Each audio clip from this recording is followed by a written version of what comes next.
You're listening to TFM. Want to join in the conversation and share your thoughts on this episode? Join the Babel Conference, our listeners' discussion group on Facebook. Just type BABEL into the Facebook search field, and we'll look forward to seeing you there.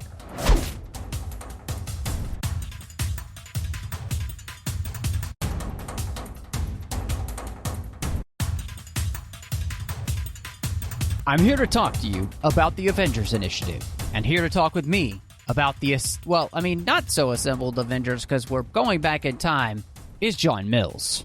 Indeed. And boy, I sincerely hope that we can make as many clumsy blockbuster references as possible during this episode, Matt.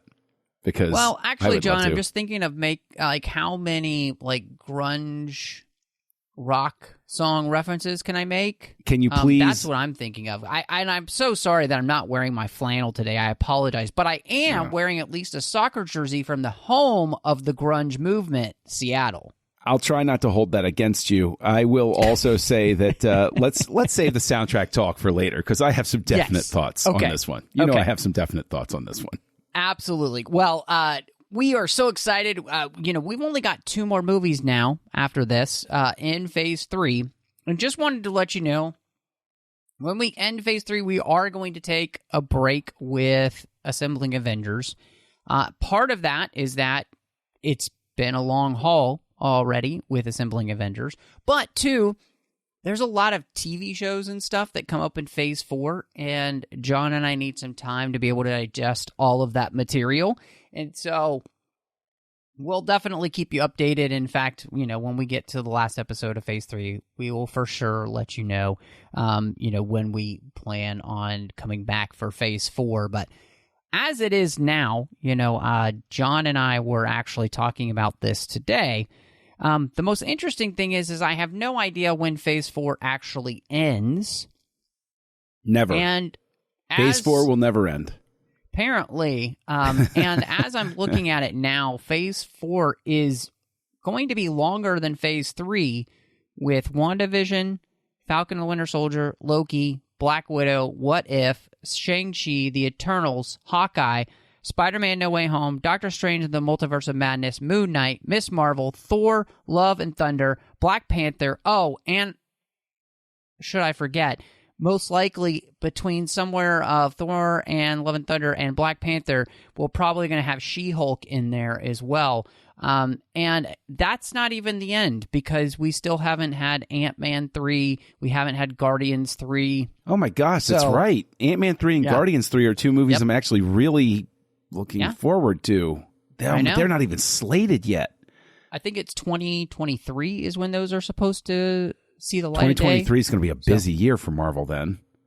That's going to be pretty nuts. So, anyway, all I have to say is that Phase 4 is already almost twice as long now as Phase 3, and that was already long enough, and it includes TV shows. So, anyway, with all of that said, thank you so much for joining us. You can find us wherever you get your podcasts. Please make sure that you are subscribed wherever you're listening to it, so that way you'll get all of the episodes here in the 602 Club as soon as they drop.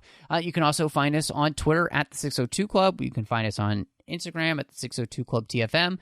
We've got the entire network on Facebook, where you see all that we're doing at facebook.com/TrekFM. We've got the listeners only discussion group you can join, and go to Trek.fm and you can see every show that's happening on the network as well. So, John, one of the most interesting things about Captain Marvel, obviously, is that, one, this is going to be the first female-led film that they've done. And this is also a film that they started thinking of in 2013. And the movie itself doesn't actually come out until 2019. And so the development for this takes a very, very long time, which means they go through writers, and they can't quite figure out how they're going to fit her into the MCU, and where they're going to use her, and why they're going to... And so I wanted to start there, because this is something that's really fascinating to me, because, one, it proves that the MCU was not something that they all had just planned. Like, this is something, especially, I think, by the time they get to Phase 3, it's a lot looser than a lot of people thought at the beginning. Mm-hmm. Two, I wanted to ask you as well, on top of that, how do you think that this kind of like impacts this film? Because I feel like it puts a lot of pressure on this movie because we've waited till the end of phase 3 to introduce our fully female-led film till now. Mm-hmm. I mean, you and I talked about, but we were making jokes through the first 2 phases. Oh, so now it's here. This is where the Black Widow movie is going to happen. Right. No. I think that this is, when you see something like this, it does not mean that it's going to necessarily be a movie that turns out poorly or that you won't like or anything like that. What it typically signals to me is that they're overthinking it. That it's this sort of long development time you tend to attach to things like Star Trek the Motion Picture, where it was in development hell as Star Trek Phase 2 TV series for years, and then Star Wars comes out and they kick it. Yeah, everybody knows that history. Or forgive me for presuming that it's common knowledge, but I'm old, so that's just the way it is. In my brain, Tron Legacy, that goes through development hell. That takes forever to get there. Superman Returns, all of that type of stuff. And I love Tron Legacy. It's one of the best movies of the last 20 years. Agreed. Superman Returns is not terrible. It's a good movie. It's not a great movie, but it's a good movie. It's I had a good time watching it. Right. Yeah. And Star Trek the Motion Picture is it's what it is. They tried. But I'd fight you on that one, but that's another podcast. That they tried? So. Yeah, no, they tried. Well, I mean, no, anyway. It's a whole other thing. Here we are on TFM, and somebody actually asked us why we didn't do the Star Trek movies at one point. Maybe we should. Because we have covered them. Yeah, no, but let's have a fight. Anyway. But, typically that type of thing of like that long development thing is usually, it's just a sign of them overthinking it, I think. Mm-hmm. They're too much in their own head at this point, and I think that possibly that winds up because they suddenly realize they've waited so long to have a female-led superhero movie in the Marvel universe. They know that all eyes are on them. Mm-hmm. And I think that added pressure gets put on there because of Black Panther. Because they made such a thing about the identity of that movie with good cause. I'm not saying it was bad. I'm not saying they shouldn't have. I'm saying... that was such a thing, and it was so massively successful, and people went gaga for it. Wakanda Forever, all of that stuff. They got to be completely conscious of that fact here, thinking, oh boy, what are we going to do? We got to do something. Yep. Well, and I think the interesting thing is that on top of that is that they were beat by DC at this game. Mm-hmm.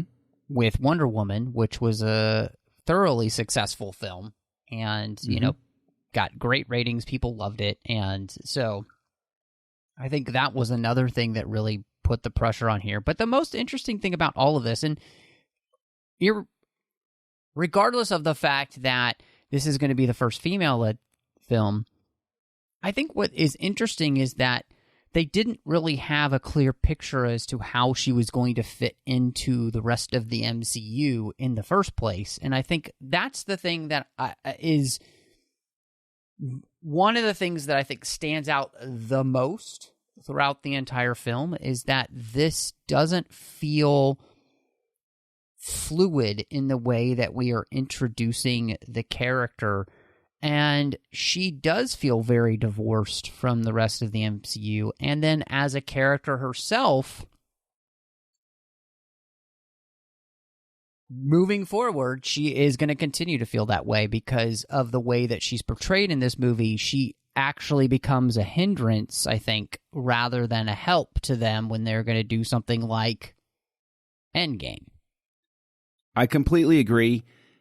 I think that this movie, if it comes out before Infinity War, the ending winds up being a little more forgivable because they're boxed in a corner because with it coming out after Infinity War, the question on your brain through this whole thing is, well, why wasn't she there? Right. Why was she not there? And the end of the movie Exactly. is essentially, I have to go now. Wait, and you're not going to be in contact like at all for the next couple of decades? Because that doesn't seem right. It seems like maybe you should be making some effort to, maybe just drop a postcard every so often. Sup, bro? How you doing? It's so nonsensical for her to be. And the contrast with that is Captain America. There's a great reason for him to be out of commission for decades. He's literally on ice. Literally on ice. And so there is an expectation of this would be her going away is like at the end of the 1978 Superman the movie, Christopher Reeve looking at the camera and going, well, I'll have to go fight somebody else, and flying off. And you say, wait, what?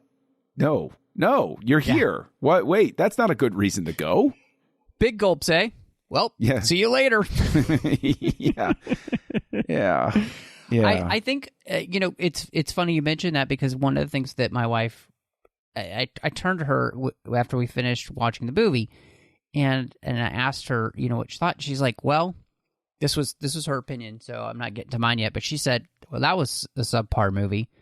And then she said, so you're telling me that, like, all of the things that have been happening, like, Loki attacking New York, or any of those things, wasn't a time to call in Captain Marvel to help? Because they all seemed like big problems. And it's like, if you've got an ace up your sleeve, don't you pull it when, like, aliens start attacking New York, and you got a bunch of, like, untried heroes? You're not, like, wouldn't that be your first call, not your last call?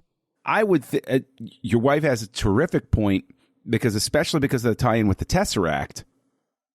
I think the second Loki shows up and takes the Tesseract, you pull out that pager and you're like, you're the only person I'm aware of that could possibly handle this. Yes. Right? And it's not a gamble the same way. You show up, you'll blow Loki into the next galaxy, and the Tesseract is safe again. Yep. Your wife's 100%. absolutely right. And that's why the Tesseract itself being the tie-in, I think, is a bad tie-in. You can have her get the power cosmic other ways. You could have it just be an experimental engine that tapped some sort of other dimensional energy. It doesn't need to tie into the Infinity Stones. Right. It doesn't need to. And having the Tesseract there actually creates more questions about where it is at what time than anything else. Yep. And so I think having the Tesseract is a giant problem because it's not necessary for the character to exist in this way. Right. Well, and I mean, then she has a very similar creation to, because the piece of the Tesseract isn't it a piece of the Tesseract that's in the staff that helps create the twins? Yeah, something like that. I mean, anyway, so I all of this to say, as we kind of look at this, like, this main question I was asking, like, of the waiting so long and the pressure put on the movie, and then not necessarily understanding the why of the character and the why she's going to, and how she's going to fit into the rest of the MCU. I think some of the issues that this runs into is some of the issues that we kind of talked about in Ant-Man and the Wasp last time, where we're like, okay, the timeline stuff here is not helpful. And part of that is when you're trying to do this big, amazingly crazy, multi-film thing that's never been done before, and things get pushed back, it can begin to hurt the process. And in some ways, this is one of those things where it's like, I think by this point, me personally, I was just starting to think, okay, the MCU is getting so big, it's getting hard to handle because of that. And I think this film specifically, when I look at its production history, I feel like it's hurt because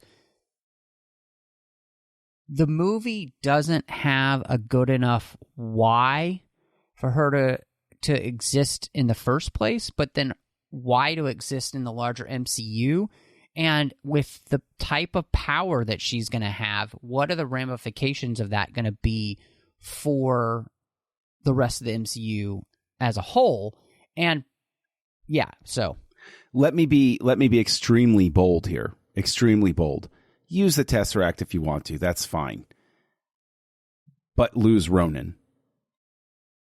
Ronan the Accuser being tied in here is another thing that's just a forced reference that it's not a big payoff. You see him show up and my reaction isn't, right. Oh, cool. It's, what?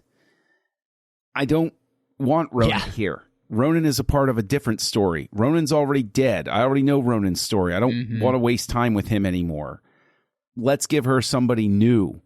And never mind the fact that I then have to ask the same question. Well, you know who he's related, like who he's affiliated with. Why don't you just go blow them all up instead of going as anyway?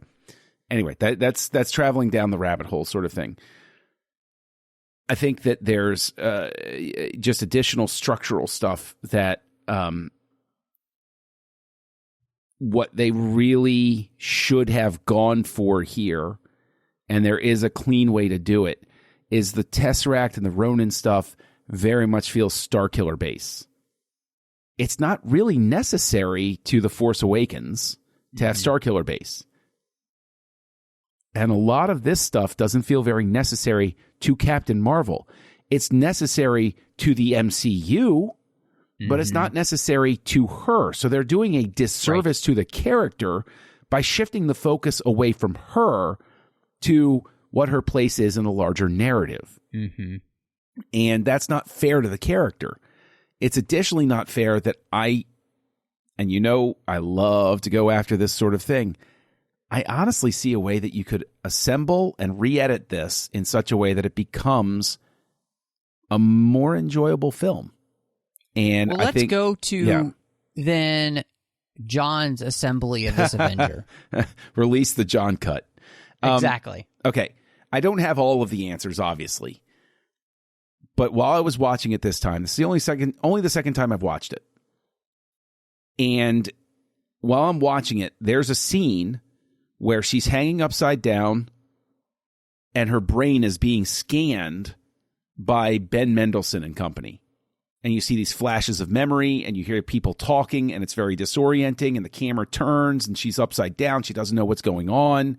And then all of a sudden she taps her powers and she blows out of the thing and she starts beating everybody up. Let's call it the Batman Begins approach, where we start in the middle of something that we don't know exactly what's going on, right? Bruce Wayne in a Chinese prison. Here, a character we've seen on the poster, captive, upside down, people scanning her memory, and she doesn't know why, turns into a fight, get away. That's our opening. I'm immediately hooked. What's happening here? Why can't she recall things? Why are they scanning her memory? What's so important about her? I'm instantly given these questions, and I'm way more invested. Yes. You move that, and then you trim some of the other stuff back. Some of the stuff with the Supreme Intelligence doesn't work very well. You trim some of that stuff back. You reorder some of the other scenes. You turn some stuff into true flashbacks while she, say, looks at an object and all of a sudden her memory goes back and we go back with her and those sorts of things.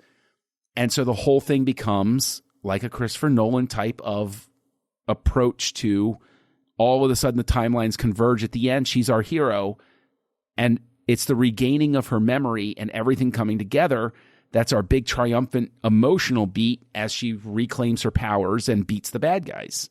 I think that is just a better way to have approached this movie. And all of the pieces are right there.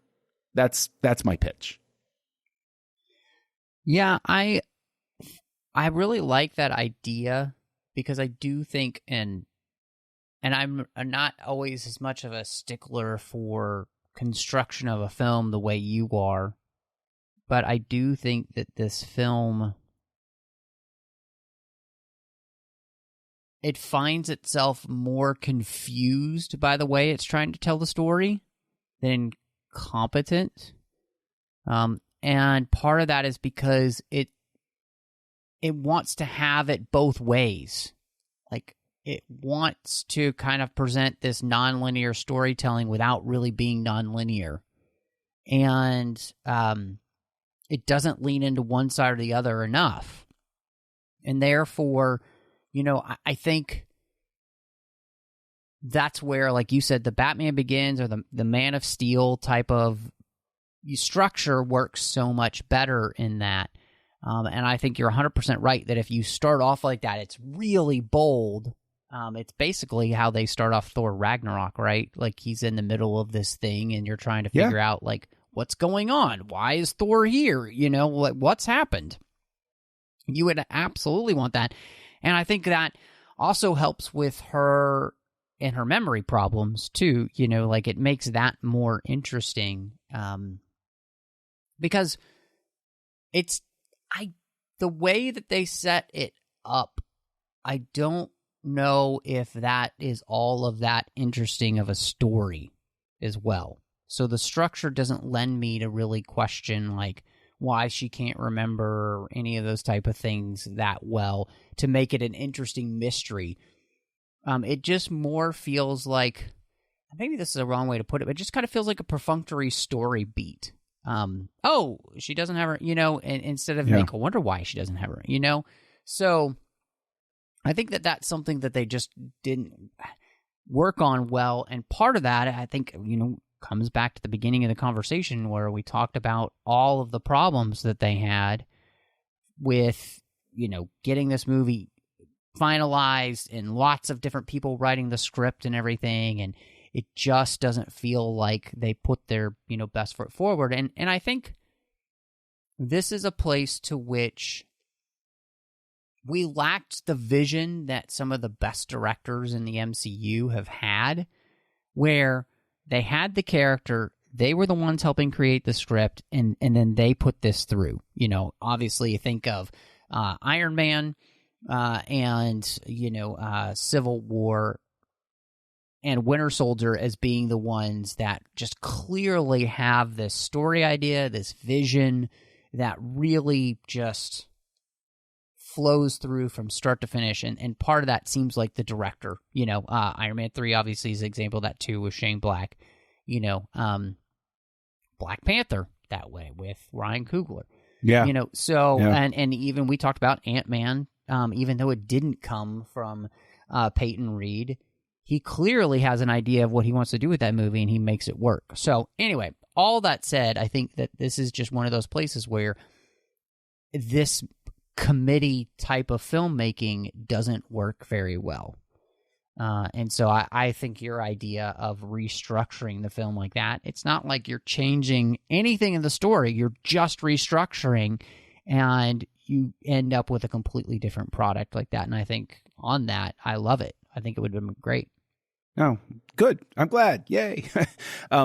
But so long as we're talking about construction, something I want to jump into, because it's something I'm also very passionate about. I am a child both of the 80s and the 90s. I'm one of those Gen X kids that straddles both decades. I had an older brother, so I cut my teeth on music in the 80s, but I was coming of age at the end of the 80s, and I was fully into the 90s. I was there for the grunge thing. I was there for the alt-rock scene. I was all of that type of stuff.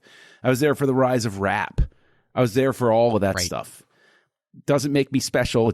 That's just when I happen to be alive. The music selection here, and this is, before I get into the music selection, so I want to say, let me throw this to you. As we're sitting here talking about the construction and all of those sorts of things, do you think the problem is also it's the overthinking layered on top of the fact that we just have more reference points by now? We have more reference points for what works for these things, these superhero movies. And that's why we come in, like, it's another part of the up. It's what makes it a slightly steeper incline, right? You referenced Man of Steel and I talked about Batman Begins just in terms of those reorganizing principles. that's something that that Phase 1 and not even really Phase 2 have up against them, right? Marvel is finding its own identity and casting its own thing. And unfortunately, I think Captain Marvel, with its prolonged pre-production, is in a slot where there's just too much to compare it to.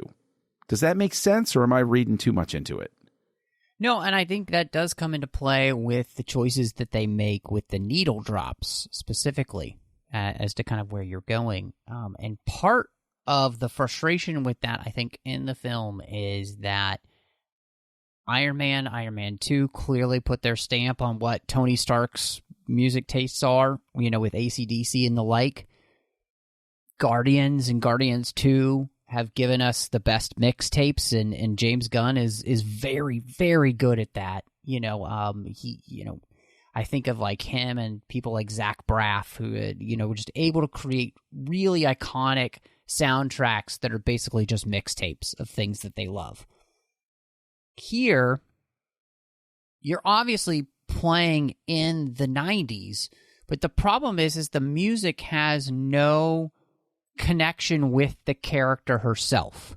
She doesn't care about Salt and Pepper or REM or Nirvana or any of those things, and so it means absolutely nothing to her that this music is playing. And the music isn't telling us anything about her character by it playing. It's literally, like you said, it's just a reference point. Hey, you're in the 90s. Did you forget we're in the 90s? We're in the 90s. Let's play a little No Doubt so you remember you're in the 90s. Listen, okay.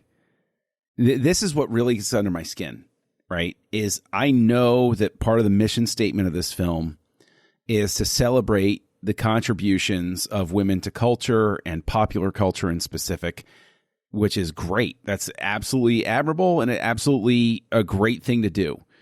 But the music selection is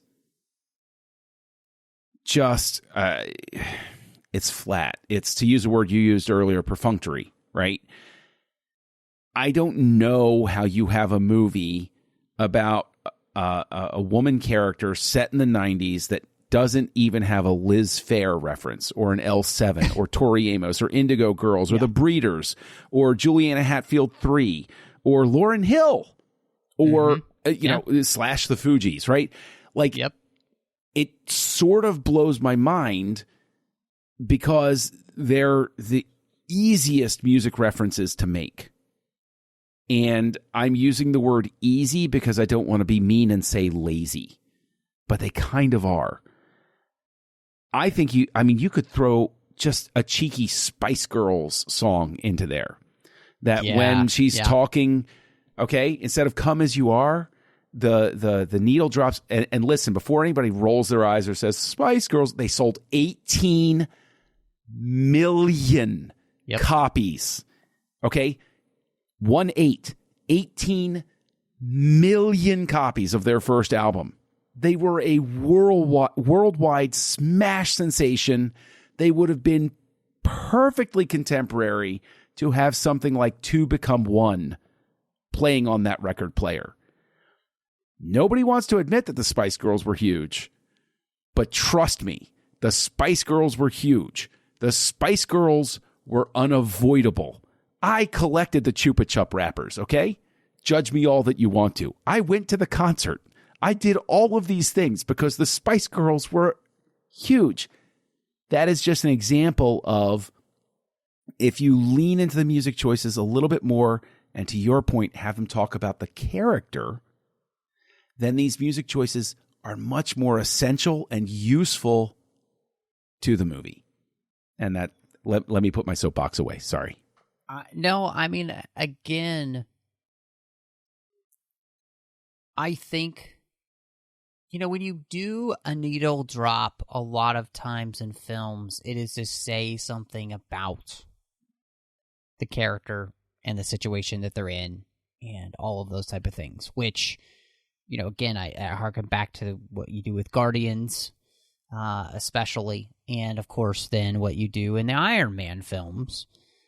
Because all of those songs are saying something about Tony Stark, who he is, what he's thinking, like his mentality at that point. And I think this is a question that I have for you about just I would say the shackles that they put on Brie Larson in this movie, which is to take away from her the ability, the reason that you hire her in the first place. So the reason that you hire Brie Larson is because she is known for just incredible roles like Short Term 12, The Spectacular Now, Room. That's the type of stuff that she's done. You know, obviously she did Kong Skull Island and stuff like that, which I actually really like. I like that movie a lot, too. Regardless of that. The problem is here is that we don't allow her to have any emotion because we make it bad for her to have emotion in this movie. So we're not going to let her emote. That's the whole thing. The bad guys are trying to keep her from, you know, embracing who she is fully, and if she does that, like, they're going to be in trouble. But it hamstrings your character to the point where it's like walking cardboard. She doesn't get to have anything in here. And the problem is the Marvel universe is full of personalities. I mean, this is one of the things, the problem of this movie. She's playing against one of the biggest personalities in the Marvel Cinematic Universe, which is Fury. And I mean, he's just full of personality. So the time that Coulson in this movie has so much more personality. Loretta Lynch has much more personality, and Ben Mendelsohn oozes personality. The only one who doesn't have any personality is the character we're supposed to care about, and the problem is I don't care about her in this film because there's not a lot to care about because there's not a lot of character being portrayed. Okay. Brie, I agree with you. The issues with her character are not Brie Larson's fault. The moments where she does come alive in this movie, the interrogation scene that I want to open the movie with, any of her scenes with Sam Jackson, there's actual chemistry between the two of them. Yeah, it's actually absolutely fun to watch them. Mm-hmm. Yes, and that's where the movie like really does come alive. It's like, oh, okay, yes, yeah. I like this character, and I know the point they're trying to make with Jude Law being the jerk face who won't let her feel her emotions. But it's never clear why feeling her emotions ties into the story. Like I get it ties into the theme they're going for, but there's nothing that makes it work within the story that they've constructed, if that makes sense. It doesn't click for me, I should say. It doesn't seem to work. And I think that as a result, it is the director's, plural, fault for giving Brie Larson the direction not to show somebody working actively to suppress their emotions, but to portray somebody as truly emotionless. And it makes it much harder for the audience to connect with such a character. Example of somebody who pulls it off greatly and made a career out of it is Leonard Nimoy. Yes. Yep. You could tell he felt something, but he was actively suppressing. Yes. I think that Brie Larson as an actress is completely capable of doing that. And I think she just got bad direction. And so it's, I'm taking a page from Roger Ebert's book where he said a bad performance is not an actor's fault. It's a director's fault. Because the director is supposed to be telling the actor what they want. And if they're not communicating that well, the actor's got nothing to work with. And I think that's what happens here. Well, and I heartily agree with you because, when I have seen her in other things, and I had seen those 3 other movies that I mentioned, actually 4, because, I had seen Kong Skull Island, which is a big dumb movie, right? But she's not bad in it. Don't apologize for your enjoyment of Kong Skull Island. It's a movie that I recommend to people regularly. I loved it, honestly. And our friend Nick worked on it, which was fun too. So yeah, the visual effects were a lot better in Kong Skull Island than they were here. But go on. So, I think the thing that bothers me is that I know you have an actor who has the ability to give an incredible performance, and you won't let them give it. And I think that that's really frustrating. And I think the frustrating part of that is because I think that the movie wants to try to give a message that actually gets truncated by not allowing the actress to really do what she does best. And that's a bad choice. That's a bad directorial choice, and it's a bad story choice at the same time. So, yes. Yeah, and it's, I mean, I don't want to harp on any points here. And that's the thing, is I know that we're sitting here sort of stomping on the movie, honestly. And I don't want to. But even as we sit here and we're talking about, obviously the directors gave the wrong direction because Brie Larson is trying to come out of her director's zone here, and you see it happening when she's interacting with Sam Jackson, or even some of the scenes with Ben Mendelsohn are really working. And I want to say, okay, well, but what was positive here? But then I think about the visuals, and the visuals are bafflingly dodgy. There was one scene one shot in specific that looked like a 1990s era CG shot. And it's when she's running up the steps in the beginning, one of the earliest scenes, to talk to the Central Intelligence. No, that's the people that are... Yeah. Wait, no, they're good. It's pretty much the same. Yeah. The Supreme Intelligence, when she's running up the steps, and it's a long shot. Even the figure running up the steps, I look at it and I say, this predates the prequels, which had some of their challenges with these sorts of shots, and it doesn't make sense to me. It doesn't make sense to me at all.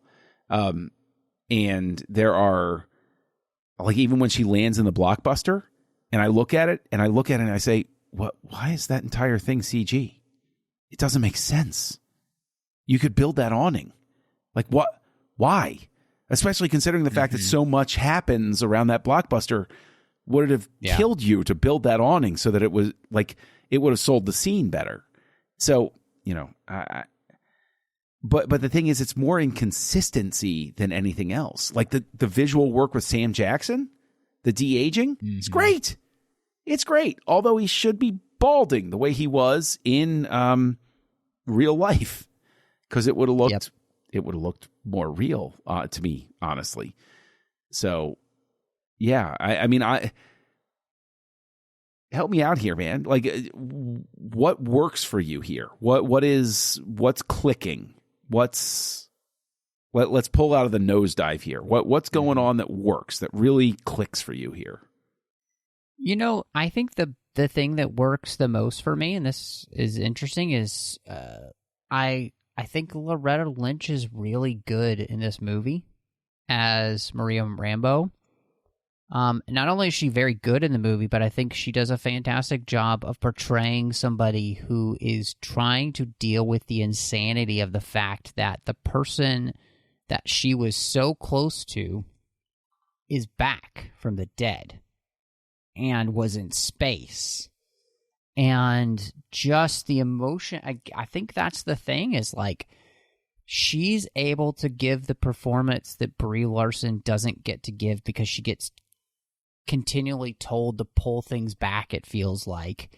And Maria Rambeau gets to do everything that you would want somebody to do in these situations. And she really feels it. And I like the relationship that her daughter, has with them. And I think all of that is just super cute and well done. And I liked all that. I think Ben Mendelsohn is fantastic in the role that he's given here. It's perfect for him because you're used to him kind of, I think, playing a sort of, I don't know, sleazy skeezy bad bucket. guy. Yeah. And yet that's not who he is in this movie. And so to kind of turn that on its head, I think is fantastic. So I love that as well. So I think, the thing is that this movie has pieces to which you could have created something really interesting and unique and different. And the problem is that they don't give them that opportunity. And not only do they not give them opportunity, but the problem is that I've got so many Marvel movies to compare it to at this point. And then and introductions, right? But I'm also stuck comparing it to Wonder Woman, which is a completely much more successful introduction of a fully female-led film for a superhero genre. And that's the thing that I think hurts this movie the most, is that what it's trying to do in the same way of Black Panther, it completely fails at, because it doesn't give us, first and foremost, an interesting story, a really compelling story for the main character to walk through. And I think a large part of that has to do with the fact that they're more concerned with tying it into the continuity than giving the character a true origin story. Mm-hmm. And well, because they're so worried about where does she fit in the MCU, and right. It's like, and frankly, they do introduce the Superman problem. Superman is a problem when you're making a movie. You cannot have him go up against anybody who is even a whiff less powerful than he is, because the audience knows, he can just punch through them. What would he do? What's keeping him from doing that? I don't get even a sense, honestly, of a moral code with Captain Marvel at the end of this movie. And again, that's the fault of the writing. I don't get a sense of, she won't punch through somebody because she was raised by people who instilled a value of human life in her. No, in a sense, she was raised by people who didn't value life at all and were completely utilitarian. The only person who showed her real kindness was Nick Fury, in a sense. Okay. Yep. And speaking of Nick Fury, since we've gone through here and we made reference to it when we talked about Winter Soldier, Nick Fury still has his eye. It's a damaged eye, but it's an eye that has enough of an eye to have a retina scan in Captain America Winter Soldier. But at the end of this movie, he's looking at replacement eyes because his eye has been, quote unquote, blown out, burned out. Do you give them wiggle room on that? I mean, I guess I give him wiggle room in the sense that he doesn't pick one. He just kind of throws, the thing across the desk, and so he doesn't pick a false eye. It seems like he's just going to basically be okay with wearing a patch. But, I mean, it's a moment that's not necessarily needed in the film. So, question, how he loses his eye is funny. I maintain that you should have just had moments like the first time he almost loses an eye in the movie. Make it a gag. You don't actually find it out.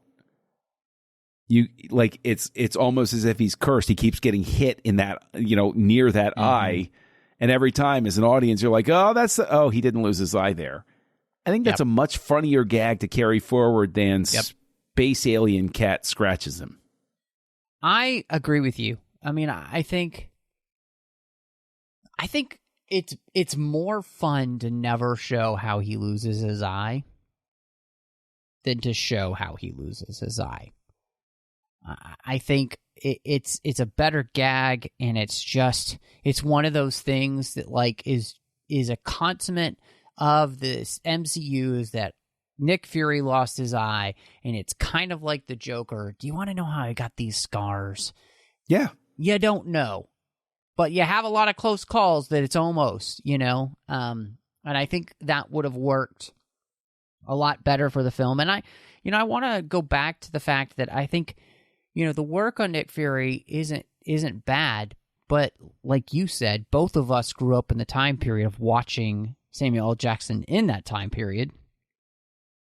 And he doesn't work because, in the sense that he doesn't look like Sam Jackson from that time period, because, Sam Jackson had a much higher receding hairline at that point. Yeah. And yes.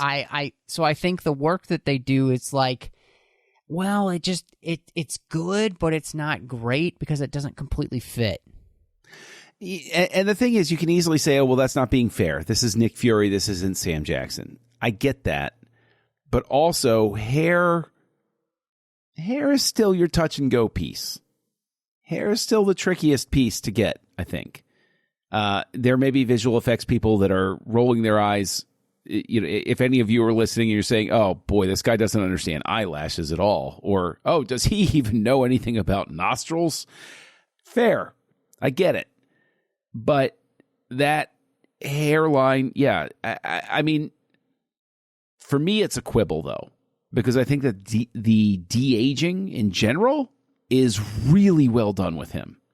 I don't question Nick Fury through this movie being that age, and I know you're going to hate this, and I'm prepared for your hate. I welcome your hate. It will be like a warm, soothing sun after a cloudy day for me. But the de-aging here is way better than what happens at the beginning of Aquaman. And that would be... Oh, you mean with Tamara Morrison? Yes. Specifically, yeah. Yeah. I don't think that was particularly good. No, I mean, in the end, de-aging is such a difficult thing to do in the first place because it's just never perfect. But I do think that this is better and more consistent than I disagree with you about the perfect, because Kurt Russell in Guardians of the Galaxy Volume 2 was perfect. That true, although perfect. They also had he wasn't in the entire film. So no, I know. You could concentrate everything into one small segment as opposed to sustained throughout the film. But I think that the de-aging work here with Fury is great. It's less great with Coulson, oddly. Yeah, it's not good with him. And in fact, it's like they've spent all of their time on Fury and they just like, whatever with Coulson. I don't think it was whatever. I think it was they spent all their time with Fury, and it's almost like they were watching the dailies, and then the director said, oh, great, let's see Coulson. Oh, right. At the end of the week. We'll have that at the end of the week. Look, I'm not saying... I'm just being funny. I know how hard this work is, and I know how much effort is put into it, but... I just think that the Sam Jackson stuff is far more successful than the stuff they did with Coulson. No, or I Clark totally Gregg, agree. I should say, here. So, I wanted to ask you about the score from Pinar Toprak. And what did you think? I mean, it is our first theme for a female superhero in the Marvel MCU. We haven't been... I would say ecstatic about a lot of the soundtracks. We've been like, oh, it's good, but here, I think you would hope that you would get a theme to really embody that character. So how do you think it does? I didn't find it particularly memorable. I mean, I didn't think it was bad, but I wasn't nuts for it. I thought it was there. That's my take. So this is the thing about themes these days. And I don't know if okay. Obviously, John Williams is just a genius. And so many of those thematic writers from back in the day, like a Jerry Goldsmith or James Horner, they were very good at creating melodic themes that had through lines and had a rise and a fall and came back together to create this full, beautiful sound. And I feel like so many of the composers these days, they can come up with a couple of interesting notes, but then it just becomes like note salad. And then they kind of come back with those interesting notes, and then it becomes more note salad. And instead of it feeling like this beautifully connected, interwoven theme that really works together, and it's almost as if they're afraid to do the thing that John Williams, made so famous. And I don't know why. And it's a disappointing thing that more superhero movies, and especially it's Captain Marvel, you want her to have a really cool theme, and I can't even remember the theme. And then, I'm stuck comparing it to the only other thing that we have, which is Wonder Woman, and Wonder Woman has a very memorable theme.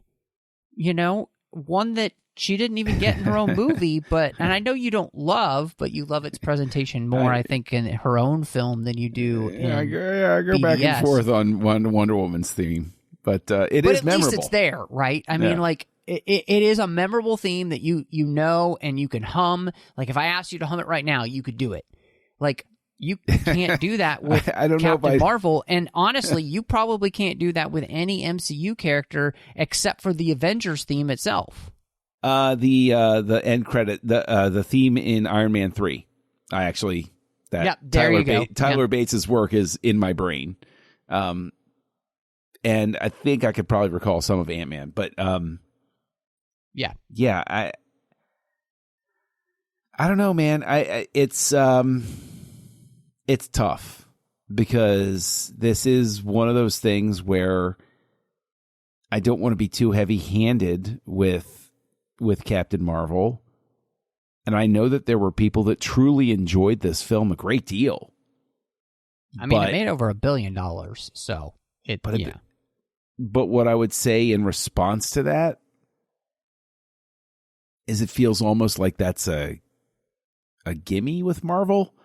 Mm-hmm. It would be very easy for me to say that feels like a gimme for Marvel, except for the fact that Ant-Man and the Wasp does not perform to this level.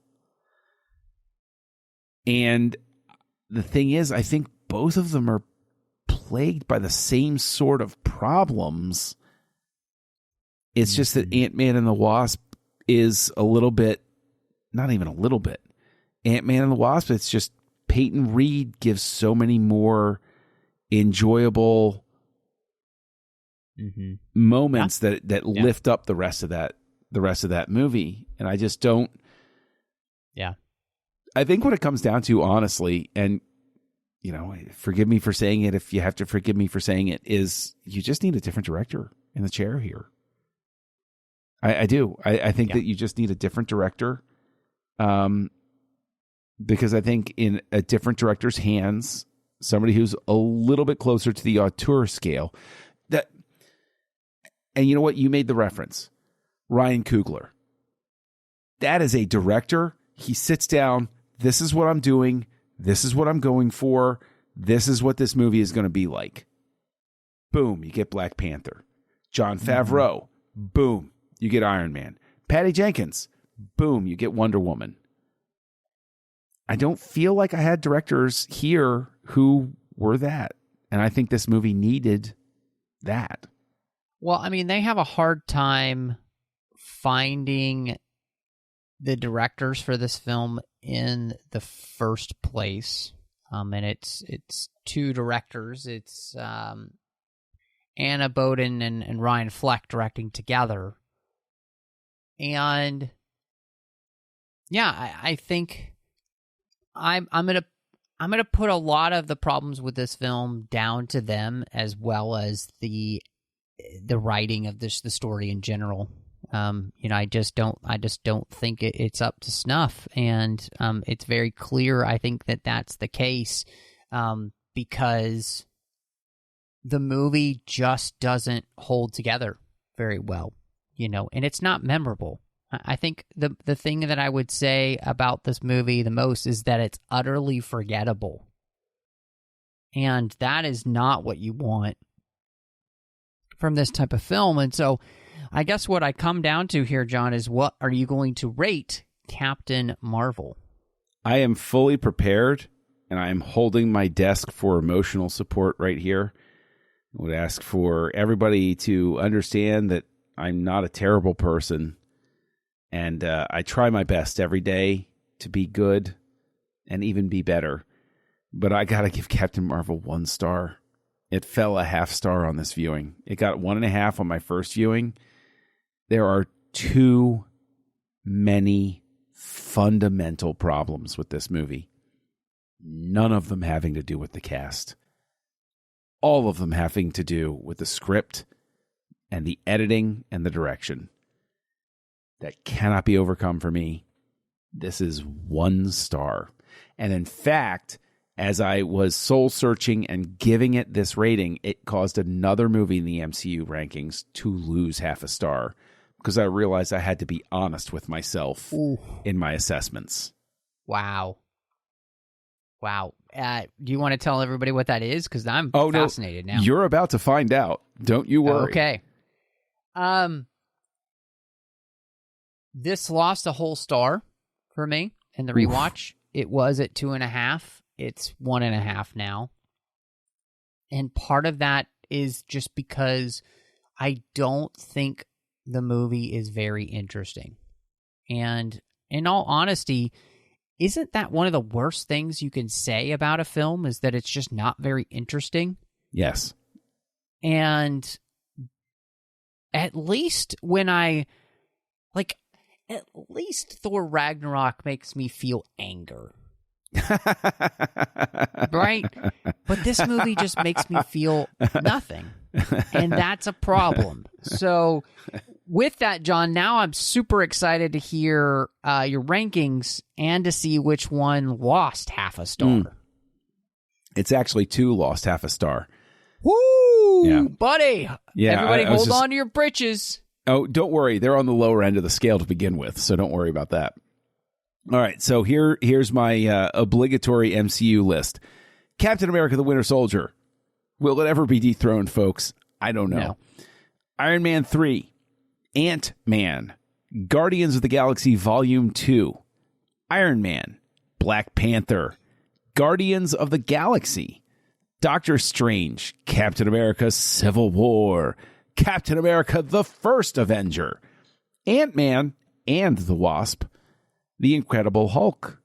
Avengers Infinity War. Thor. Spider-Man Homecoming. Marvel's The Avengers. Oddly, Howard the Duck. Thor the Dark World. Iron Man 2. Losing half a star this week. Thor Ragnarok. Dropping to 1.5 stars. Also losing half a star this week in a moment of honest self-reflection. Avengers Age of Ultron. And coming in last, Captain Marvel. Because, like you said, Avengers Age of Ultron, I'll at least get mad at it. I will at least get angry because I will say, how could you assemble the same team and have it go so wrong? Whereas this, I just kind of feel bad for everybody involved. So there you go. That's my rankings. How about you? Nice. Well, I guess we'll start with number 1. Captain America, Winter Soldier. There you go. Yep. Iron Man 3, Civil War, The First Avenger, Black Panther, Guardians of the Galaxy 2, Ant-Man, Doctor Strange, The Incredible Hulk, Spider-Man Homecoming, Guardians of the Galaxy, Ant-Man and the Wasp, Avengers, Infinity War, so Avengers and then Avengers Infinity War, The Dark World, Iron Man 2, Thor, Howard the Duck, Age of Ultron, Captain Marvel, and Thor Ragnarok. Because even though I get angry watching Thor Ragnarok, I'd rather be not angry and watch Captain Marvel. Fair enough.